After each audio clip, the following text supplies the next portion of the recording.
Hi, my name is Peter Church. I'm the Chief People Officer at Point32Health, and I've been with the organization now for almost 2 years.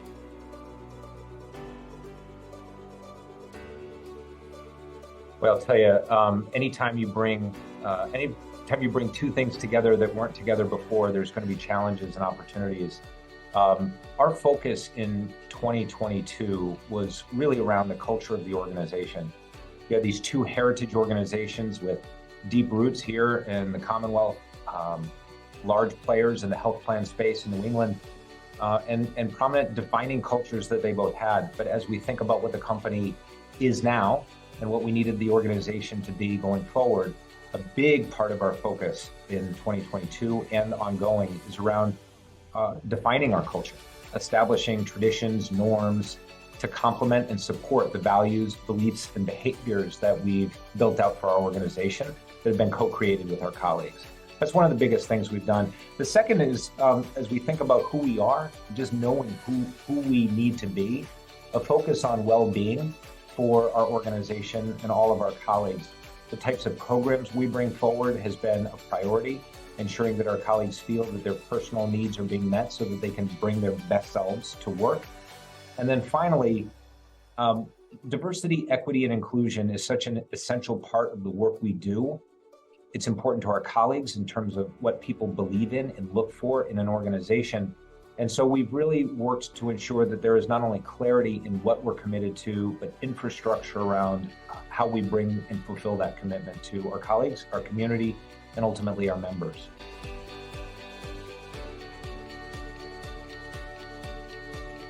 I'll tell you, first of all, there's been substantial change. And change of any type, I always believe needs to be contextualized a bit. As I mentioned, two heritage organizations, and both had such a strong presence as top tier employers in the greater Boston area. Both had been led by outstanding HR practitioners that brought so much value to the organization. But as a new company, you don't actually get to bring forward the practices of one or the other because you're now something different. So our focus as a people organization, as an HR team, is really around where are we now, where do we need to go going forward. And we did it in the environment that we've all been operating in, which is post-pandemic, a world with a different level of uncertainty than we've had before, and different challenges in the external environment that are pretty volatile, and they require us to be introspective. So we focused a bit more on who we need to be for who we are today, as well as what we aspire to be. The HR organization has done what I believe most HR organizations do, which is you're required to build a team. You have a responsibility to help modernize the function to be fit for purpose with the needs of the business you have. And finally, future-proofing the organization. And that future-proofing the organization is a long tail process that doesn't come overnight. But I am particularly proud of the members of the HR organization. We have a top tier team. I'm very fortunate and grateful to be able to work with them every day. Well, look, some of the challenges that I face are the same challenges we all face right now. It is the cost of living, and I don't mean it exactly how we always hear about the cost of living is higher. I mean, just the cost associated with how we live is different than it was. There's different pressures, there's different stressors. We're a workforce we're a very diverse workforce. We're focused on our community in which we live, and trying to find the balance between ensuring that our colleagues are having access to the things that will allow them to do their best work has been a priority. The challenges associated with that are great. So, for example, we're all living with the headline of the day about whether or not hybrid is a thing, and that has hybrid work, and the implications of hybrid or back to office have so much tremendous consequences for those with caregiving responsibilities outside of work. And so that's a pressure and a reality that we all have.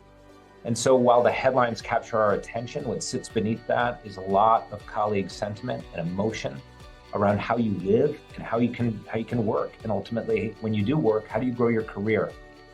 So we're faced with that challenge. There's other implications and challenges that I think are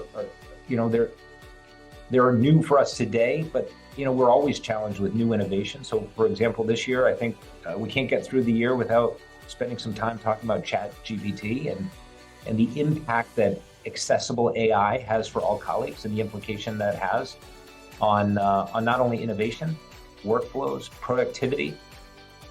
Those things are real and challenging. And to maybe tie this back a little bit more to caregiving, when you think about the demography of a geographically diverse, diversity in the broadest context, you have responsibilities to really understand, how do I attract people to come to this organization? And once they're here, how do I engage them? And if they're engaged, what are the mechanisms I'm putting in place to help them develop, nurture their careers, allow colleagues to flourish? Those are challenges. And the dynamics of the environment in which we live, which is more diverse, in some ways more fearful, geographically dispersed, different ways to connect and build relationships with each other in a tight labor market, in a world with new technology that forces people to think differently. It requires you to pull back and ask yourself, what's our purpose? Who are we here to serve? Who are we today? And how do we really ensure that we're staying the course and using those way markers for us to guide us?